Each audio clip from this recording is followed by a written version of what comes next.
That's a personal note. Hi, everybody. The personal note I was just talking about was that I'm very excited that Wayne's World is on Netflix now. As a parent of a 1-month-old, it's awesome to have something that I can watch while bouncing her and trying to get her to fall asleep. My name is Chris Wilterdink, and I'm at the Young People's Ministries home base in Nashville, Tennessee.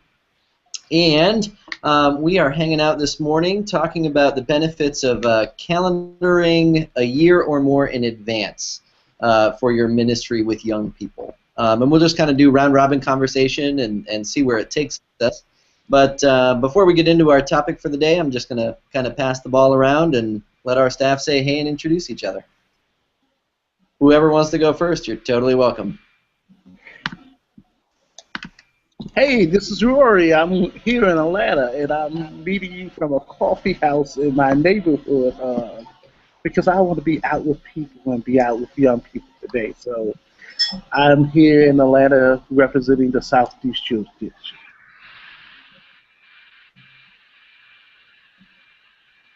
Hi, this is Kelly. I'm Peterson from the Western jurisdiction. I am en route to annual conference, exciting stuff.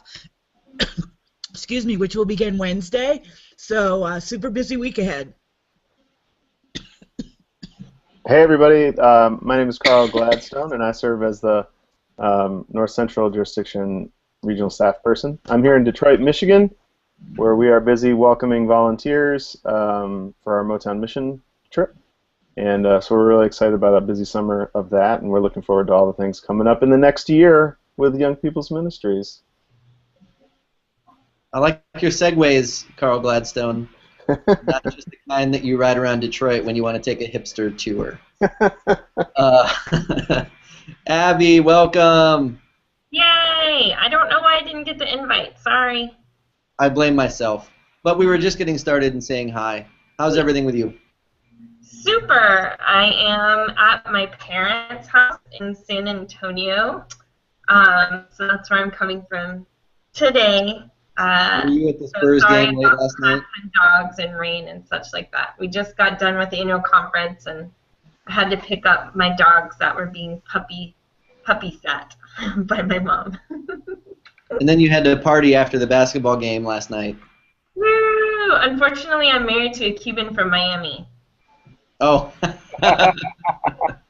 No party. So there's some division in that household when it comes to basketball games. Well, glad you're here with us, Abby. Yeah, so the topic for the day was just about the benefits of planning out your ministry a year or more in advance. I think for some youth ministry and young adult ministry veterans, that's probably a standard practice and isn't going to come as much of a surprise to you. Although if you're new into a ministry or are in a new ministry context, even if you're a youth ministry veteran and you're getting started at a new church, we wanted to talk about the benefits of planning ahead and just kind of seeing where it takes us. The example that I wanted to start with to kind of kick off our conversation comes from kind of a classic Stephen Covey example. If the Stephen Covey name sounds sort of familiar, but you can't really remember where it comes from, he is the guy that wrote all those like 7 habits of highly effective whoever's, highly effective teens, highly effective professionals, anything like that. And he had an example that talked about big rocks, small rocks, and sand when you're trying to figure out your life and your scheduling and your priorities. And when I did my calendaring in my youth ministry at my home church, this was something that I used that I found really, really helpful. The big rocks were those things that needed the most attention, required the most energy, absolutely had to happen in my ministry, and those were the things that went in the cup first or in the schedule first, right? If you tried to figure out the sand first, then the pebbles, then the rocks, there wouldn't be enough room in the cup. But if you put the big rocks in and let the small rocks and sand fill around it, then everything would be in there and there'd be more than enough room in your schedule. So the big events, the sacred cows in ministry, were the ones that I tried to put in the schedule first and then kind of fill in some programming and development and discipleship activities around those cornerstone or those big rock events. In my ministry, I guess that those were mission trips in the summer. You know, those were always big ones. Confirmation was a big one. You know, we had to figure out where that fit among the busyness of church life. Our youth choir was one at my church. We had a very active youth choir ministry, and so figuring out how to balance that with the youth ministry schedule was a big one. And anyway, those big rocks could look different for everybody. But I did want to set that up as the example for where we could start. The small rocks and sand are kind of the things that you would fill around those big ones. So ongoing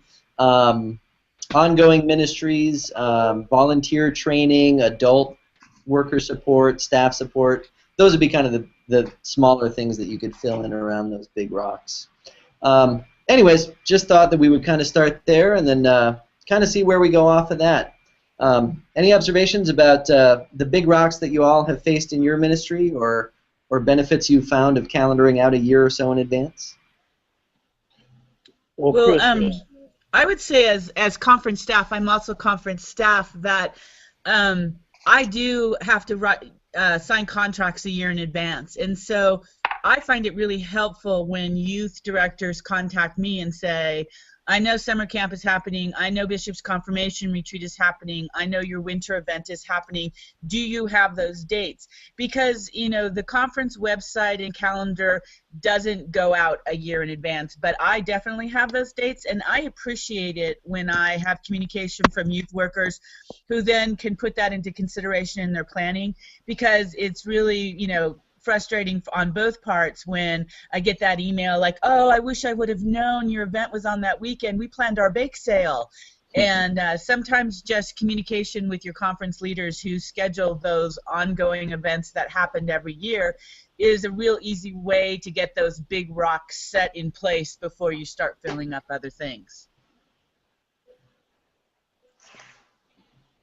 so Chris, I find the benefit of calendaring a year advance helpful because oftentimes youth ministers have to find additional funding.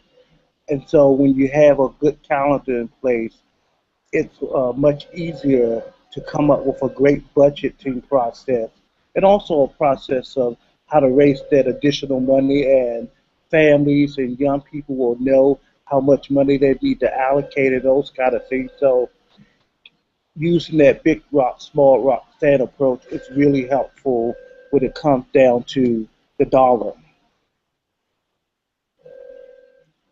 The example, Chris, reminds me that sometimes the sand that falls upon us and buries us is really little things that take up our time if we let them, take up all the space in our calendar.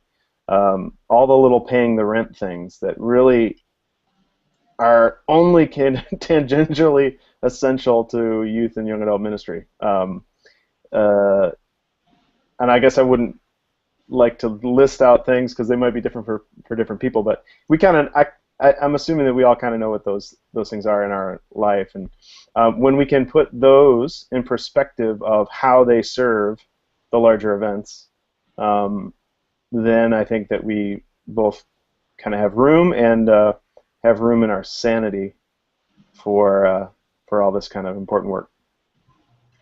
I think for me, calendaring the big events also means maybe this is going to sound bad, but you have some, maybe it's not bad, but you have some power over the direction your ministry is going to take. When you have things calendared in, it's not as if they're set in stone, but it shows you've put some thought in planning into what you're doing and why you're doing it, perhaps, and might make it harder to just throw things in there that maybe other people think are really important. It gives you sort of an out sometimes to say, oh, I'm sorry, I already have the calendar booked for that time of year. And maybe that sounds bad, but I think sometimes when so many people have an idea of what the ministry is supposed to be and look like, calendaring in advance gives you another voice. Actually, Abby, I think that's a great idea because sometimes we've all heard that approach where churches want the youth minister, youth director to be the cruise director. And so when you have a calendar, you do have a compass, you do have a map, and you do have a sense of direction where you're going. And so it does help you weed out those things that are going to help you achieve your goal. So I think that's a great point. I would also say that it's helpful with the youth that you're working with. I don't know about in other parts of the country, but in the West, the school calendar is a moving target. When they start school, when they have their breaks, homecoming, big events in the life of school is constantly changing. It's not always whatever weekend in October. And so I remember as I, prayerfully considered, what we were going to do in ministry, both in service and in, faith formation and in events, I also, tried to be aware of the school calendar of my youth, and they really appreciated that because just scheduling things in isolation can cause, conflict, and your kids are torn, and the success of your event too can be affected if you're not realizing that things change in school every single year. Kelly, your and Abby's comments made me think of a couple different things, and those are really, really good points too. Mary, welcome, by the way. Sorry, I'm late. Glad that you are here for sure. Yeah, the calendaring in isolation is kind of a big one. Not only for schools, I mean, it makes sense for youth and young adult ministers to calendar far in advance because other groups that our populations that are part of our ministries calendar that far out at least, right? Like you can go to a school district's website or a college's website and you can see 18 to 24 months ahead of time when homecoming weekend is, when graduations are, when breaks are, that kind of stuff. So that's a huge one to pay attention to. And then kind of Abby, on the front that you were talking about, I think within your own church setting, if you're able to share a calendar that you've put some thought into, if you are competing for space or for dates or for resources from your church or from the buildings where you meet, if you can say, hey, here's a weekend I'm looking at, does anybody else have some conflicts with that? It lets you be a lot more constructive about those potential conflicts ahead of time, as opposed to, like 2 weeks in advance, all of a sudden 2 groups have the fellowship hall booked for the same time for 2 different things. And it helps you avoid a little bit of conflict that way. That's cute once, like in a church setting. Oh, oopsie, but after that, not so much. The only thing I was going to say is, in terms of school calendars, when I was, as of a little while ago, a youth director at a church, because of my location, I don't deal with just school districts. I don't deal, when people ask me, oh, how many schools do your youth go to? The question is, how many school districts do I have to contend with, and how many states? Because at one time I had youth in 4 different states, all in the same youth group. And, like when you talk about school districts or calendars being a moving target, it's also hard when they don't all agree on which day they should take off or when spring break should be or those kind of things. The other thing I was thinking of is around here, if you want parent volunteers at anything, you better have dates pretty far out. And for the folks that work in certain jobs where they have to have their vacation days as of January 1st for the next calendar year, you better know when you need them so that they can ask off for those weeks and have those kind of conversations. I know out here DuPont is a big deal, but I know Westinghouse and a lot of those big corporations function in the same way. And so if you want adults around, you better, have your act together. I heard a long time ago a joke, and sorry for my West Coast people, but he said that he noticed that East Coast youth and young adult folks had knew where they were going on their summer mission trip by September. West Coast youth folks looked up after Easter and went, huh, we should probably do a summer mission trip. Now, I know that is a broad brushstroke, but they were West Coast guys, and they were not used to asking. And he asked in a room full of youth leaders, and he said, raise your hand if you know where you're going on your mission trip. And 3/4 of the room's hands went up. We're like, yup, know where I'm going. So it's real important to have all that figured out. So, yay, big rocks. I would I think also say, as a person that oversees a facility on the West Coast that we host groups, I'm always surprised when at the beginning of March, from not only West Coast but all over, they want to stay at my facility for their alternative spring break, and this is the first I've heard from them. And you know, I already have a group from the Midwest who's already booked for Christmas break next year for their alternative holiday. So not only as far as booking it for your people who are participating, but if you're relying on facilities to be able to stay at and engage with, more is better as far as you know, inquiry.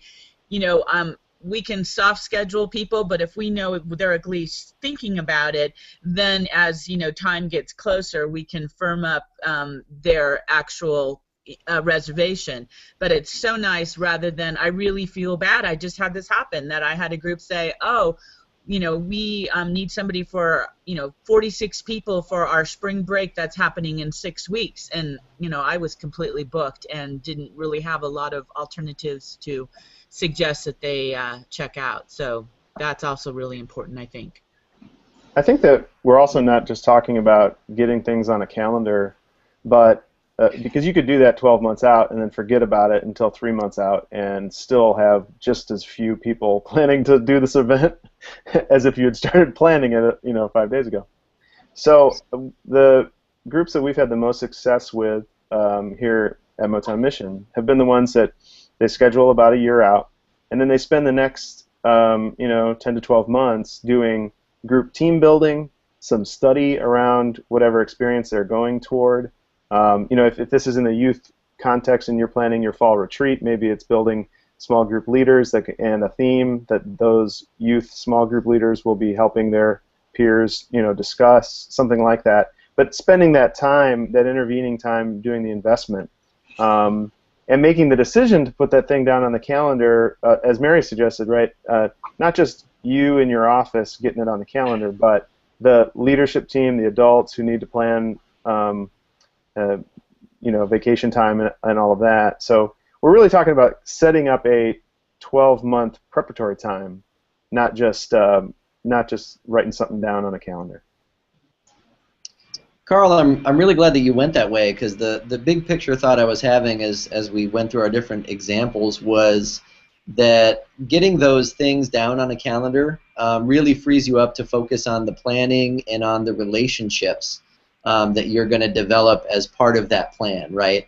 The benefit of, you know, getting something down 12 months ahead of time is that you can sit there and figure out, okay, so what do I need to do to make this thing a successful thing, and why am I doing it? As opposed to if you do start to plan a mission experience 5 days ahead of time or a retreat 5 days ahead of time, you're not focused on any of that stuff that's really going to translate to a more quality experience. You're just focused on the moving parts of, here's who I need to get where and when, you know? Mm-hmm. And so freeing yourself up to focus on relationship instead of focus on program, I think is a huge, huge big picture benefit of looking at your calendar and your plans that far in advance. The other piece, oh, sorry, Abby. The other piece is if you are planning that far ahead and you're talking about like focusing on things and rush and whatever, you're also focusing more on what you have to do and focusing less on what God is doing. And in terms of course, my phone rings. Oops. Yeah, that just happened. Okay. But you can leave room for the Spirit to move. You know, like something you may have planned and it leaves you space for, oops, that didn't work out, then let's move on to the next thing. Or because I've noticed when I get that way and I'm like, feeling like, oh my gosh, I have this, and do, and I realize I'm focusing on the energy I'm putting in, the energy other people may be putting in, but not really focusing on where God is present, even in the process of preparing. And the more space you can leave, the more time you can have to be listening and seeing things and, allowing the Spirit to speak, I think also can really make a huge difference on how either a big event or a small event can be, and people's experience of the prep for it. Like, you don't want everybody stressed out by the time, like, you get everybody in the van and everybody's just, like, exhausted and you haven't even gotten to the place yet. But also kind of, like, freeing yourself up and allowing you that somewhat sacred space in the midst of the planning, and not just wanting the holiness and sacredness to be as part of the event itself. Is that what you were going to say, Abby?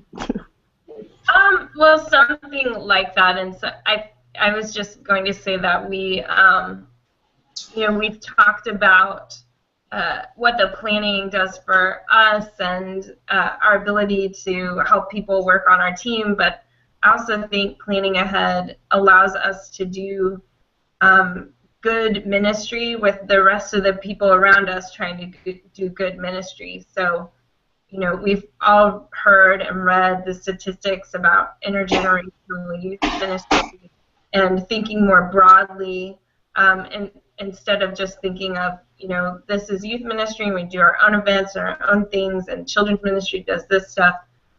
When you have a calendar and you're thinking long range, you can better partner and dance with your coworkers to create something more meaningful for everyone.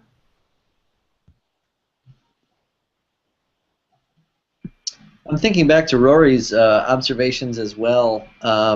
The big fundraiser that we had at our church for our mission trip was the pumpkin patch in October. Sitting outside for 31 straight days, selling orange gourds. That's ministry, baby. But we found it a lot more effective because we used the money that we raised from the pumpkin patch directly for our mission trips. And if we could share the story about where our mission experiences were going to be the next summer as we were selling them, it really was a lot more effective and a lot more helpful of the story itself. Sorry, somehow I keep getting muted.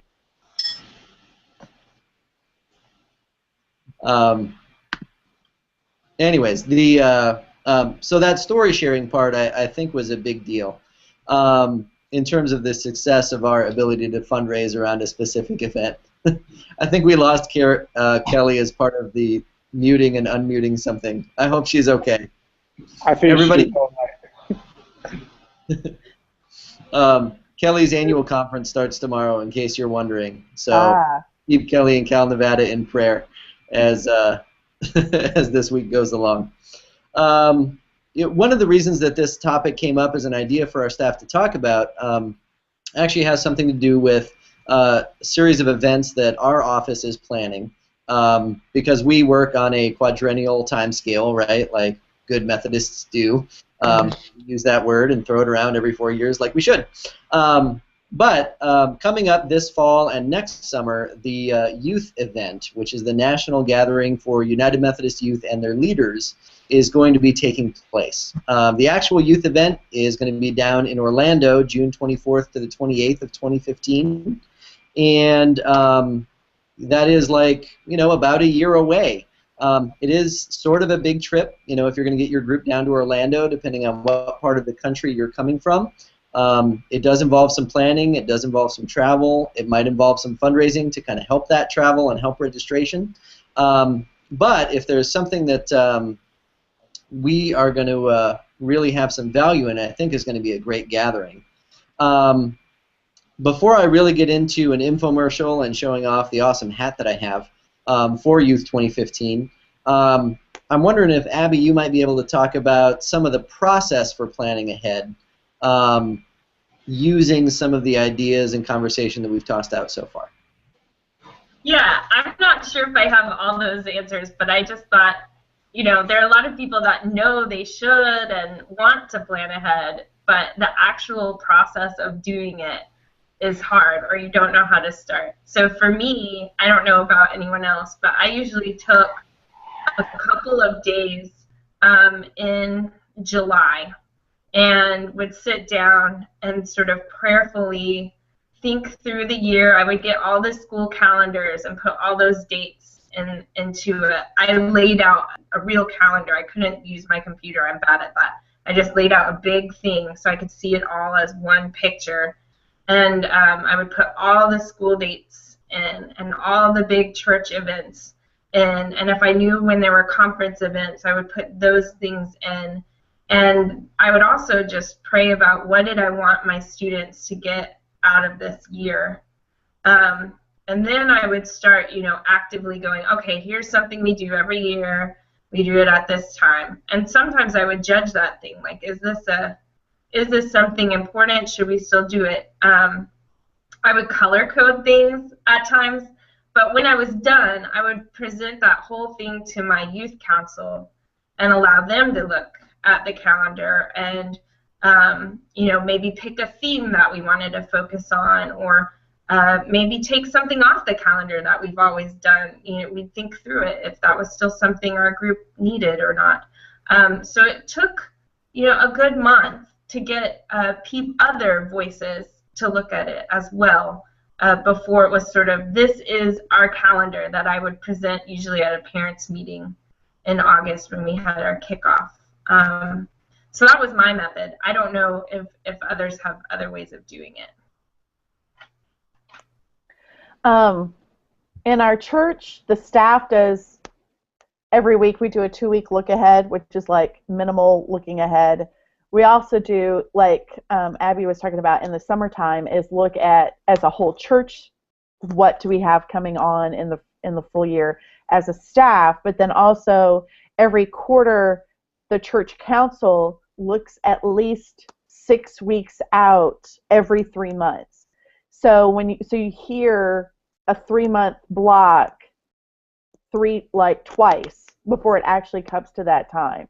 So if we do it in March, then we're talking through this up through July, and then when we talk again in July, we've already talked about that once. So if anything shifted or changed or there's new information, then you're always looking at everything at least 6 months out. One thing we have here in the lounge for my students is we have a 2-month calendar that changes every month. So you always see at least 1 month out to prepare for things, but you have to have all that information ready first so that you can do that. But in terms of keeping things in the forefront of people's minds, reminding people, I think is a big deal. I had something else and it left. It'll come back.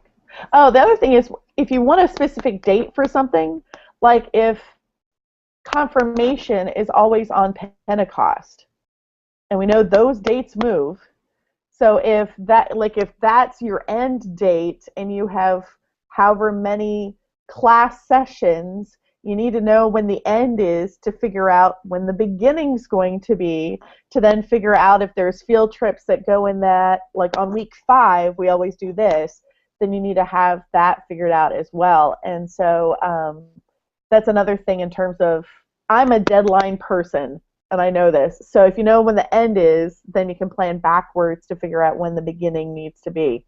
So, yay. I think something that has changed for me in terms of the process for planning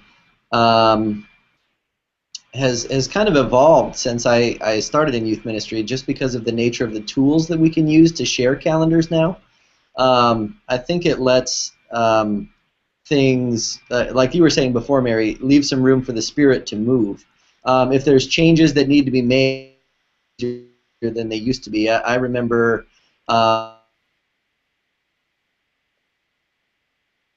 and then I'd make copies and stick them to the bulletin board, and that was the only place that I could put dates, back before shared calendar services, the tool. So for me, something like once you've gone through the process that Abby talked about in terms of sharing your calendar, getting it set up in a tool or in a space that is easily accessible, both in print and online, I found to be really helpful. I use Google Calendars just because people can subscribe to a calendar, and it almost gets listed in whatever calendar program that they want to use. And I've found that to be pretty darn helpful several different times when there's been some changes or some shifts. And that's been really, really good.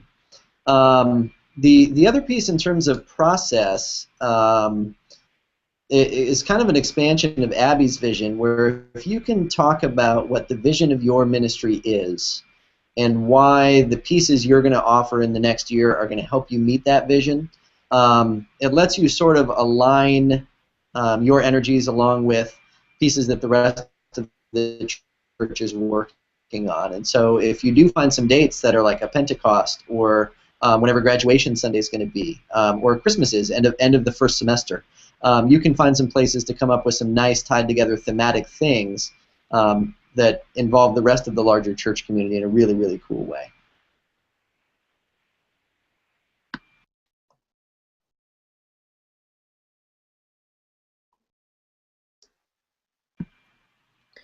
At a local church that I was serving, we were able to build off of the Easter celebration so that the youth, sunrise service was also their commissioning service out into their spring break mission trip, and it was a nice sending. You could imagine a similar relationship with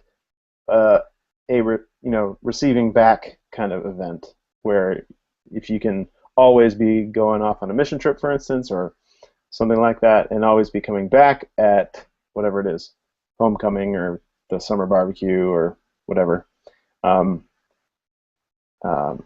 Getting ahead of the game and making sure you know when those are happening every year is really good. The only other thing that I was thinking of was a kind of consistency about annual events, particularly. Is really helpful. We have a camp here that has made it a point to be sure that they are always at the camp over the July 4th date. And partly that was because there was no other camps that would do that, but because they had a consistency in that annual planning, now people expect it, and they have built up their participation based on the fact that they always know when it's going to happen. So this kind of annual planning can be the thing that gets around some of those typical avoidances that your young people might do, right? I don't know, it's July 4th, I got some other things, but they always know that this really cool camp is happening that day, and they can really plan on it. Then they can make other plans for the other things in their lives. Carl, that made me think of one other thing, and it's more on the personal side of whoever the leader is, but setting up this kind of calendar also really helps anybody that you're in a significant relationship with, because you can say, you know what, September is going to suck. September is going to be really, really brutal because of these 3 weekends, this meeting, and this camp, right?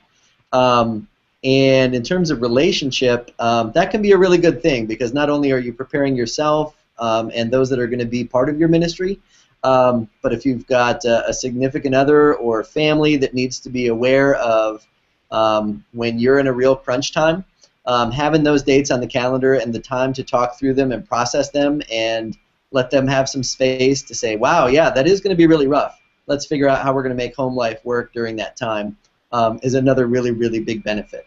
Again, that probably goes to some of the preparation for those dates. Just because I put something on the calendar and my wife looks at it doesn't mean that I've done the preparatory work to help her feel okay about those dates. But at least it's a step in the right direction in my own case. Rory, go ahead. Well, I was going to kind of piggyback up on that, Chris. Having a calendar does help us understand the importance of time and how time is a gift from God and how we should use it wisely. I mean, so often I run into families who are trying to negotiate school activities, vacation, work schedules, and those kind of things. And when I can say, this is what we're going to do for the year, it kind of gives them an opportunity to put faith development as a priority without having an excuse of saying, well, this came up at the last minute. You kind of give people an opportunity to really be good stewards and say, this is what I want to do because I want my child to grow in his or her faith. And so it gives people an opportunity to make a commitment. Well said. Well said. Any other thoughts before I give out our infomercial alert and flash a big warning across the screen?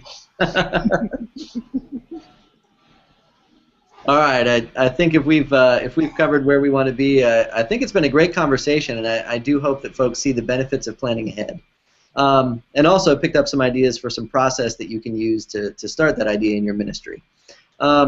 Like I was saying a little bit earlier, the reason that this topic came up with our staff was talking about one of the big events that our office runs, the youth event, which happens every 4 years. Every quadrennium there's a youth event somewhere in the U.S., and it is the national gathering for United Methodist Youth and their leaders. And this year we are actually doing an additional tour that takes place this fall ahead of the event itself. So I want to be able to show you my little swag here. This is a preview of one of the things you'll be able to find in the Youth 2015 store. So hip. Online. You like that, Flat Bill? Mm-hmm. This may or may not be the right size for me, but we'll find out soon. We'll have shirts. We'll have sunglasses. And we'll have shirts on sale, too, at the Youth 2015 store to help your group prepare for Youth 2015 and the Go On Tour.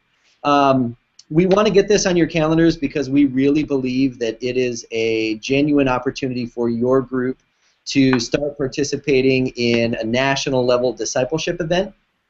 All of the tour stops and Youth 2015 are based around the Wesleyan acts of piety and mercy, not only experiencing them and learning them, but also practicing them so that your group can go back home and continue to grow in transformative discipleship. Because of the acts of piety and mercy that they experienced at a tour stop or at Youth 2015. So let me just explain what these guys are really quick, and I'll give you a quick preview of youth2015.com where all this information is. We've got tour stops, like I was saying, coming up this fall.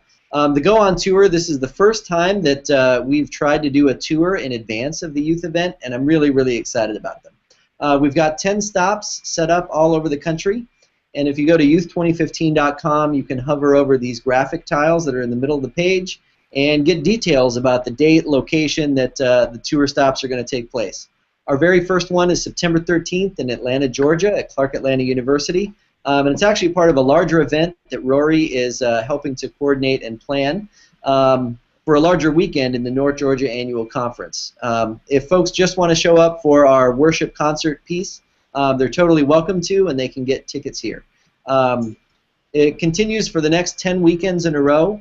Fortunately, there's 10 weekends in between Labor Day and Thanksgiving, and we've got a tour stop every one of those weekends, 2 in each jurisdiction around the United States. This is part of the calendaring that I talked about with my wife, because I will be at half of these things, which means I, have 5 weekends that I'm somewhere besides home. But that's kind of beside the point. Each of these tour stops, you can buy tickets that are $15.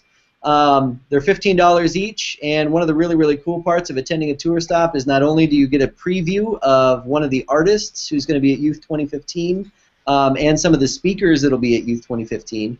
If you bring a group and you decide to attend the actual youth event in the summer of 2015, you can apply the cost of your tickets purchased for the tour directly towards a Youth 2015 registration.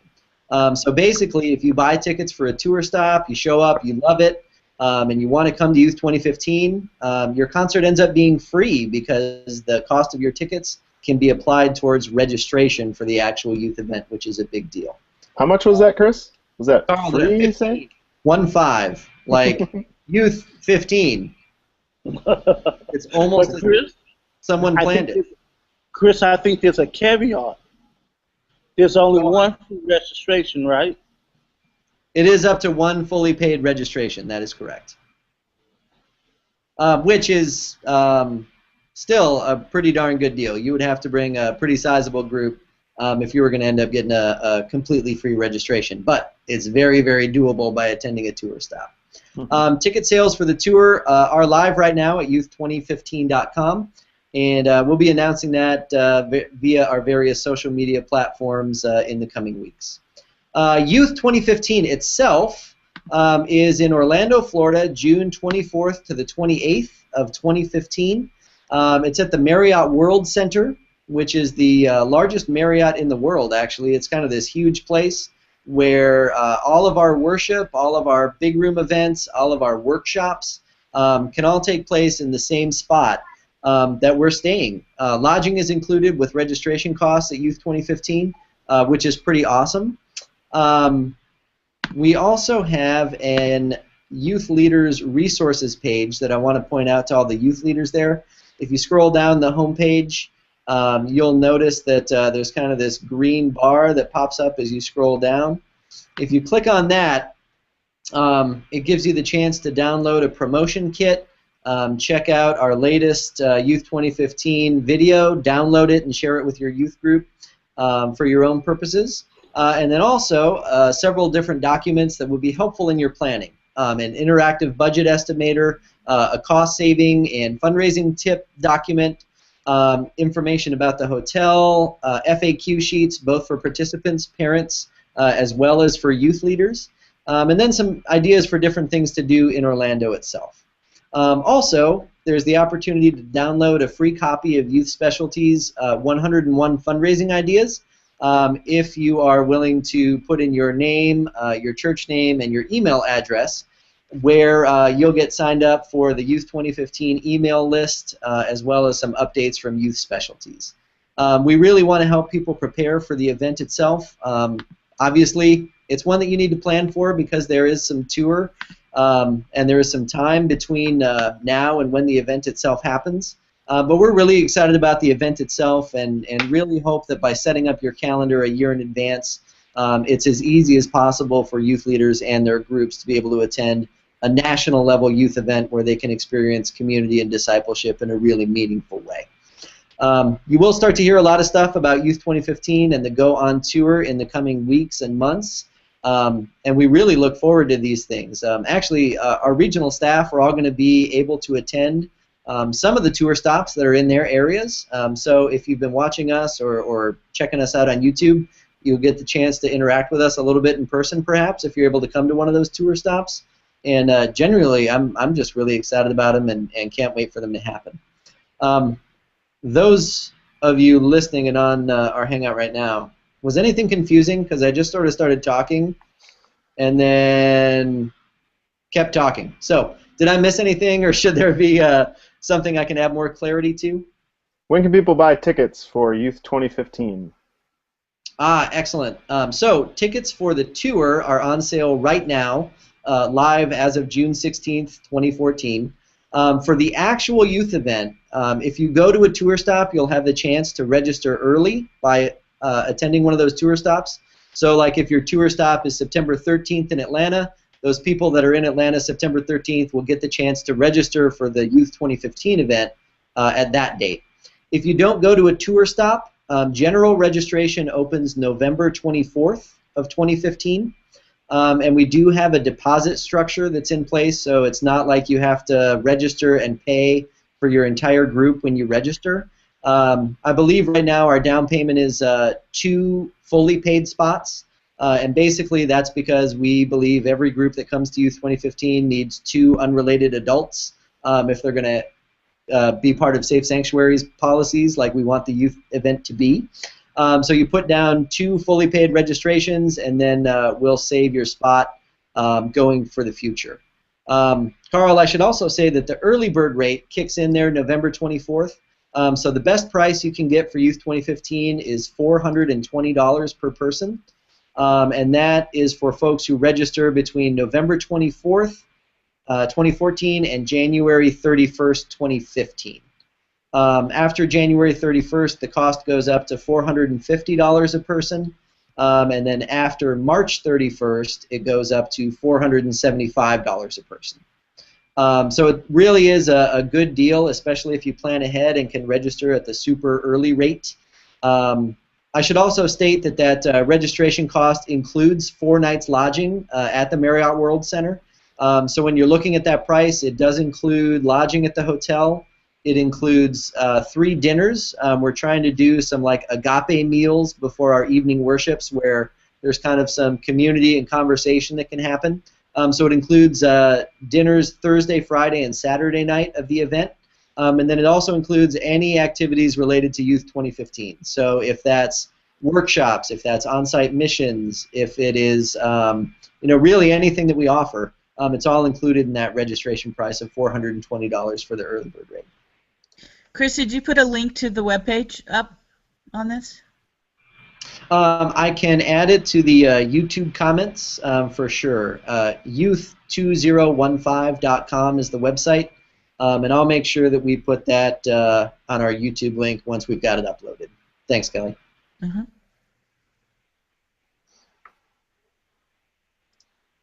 All right. Well, thanks all for participating in our Hangout today. Fortunately, we were able to calendar this one in advance. Haha. So, in that vein, we actually have one scheduled for July that is coming up. We'll announce that in our YouTube comments and via Young People's Ministry social media feeds as well. But our one in July will center on the topic of the global church and the connections that we have.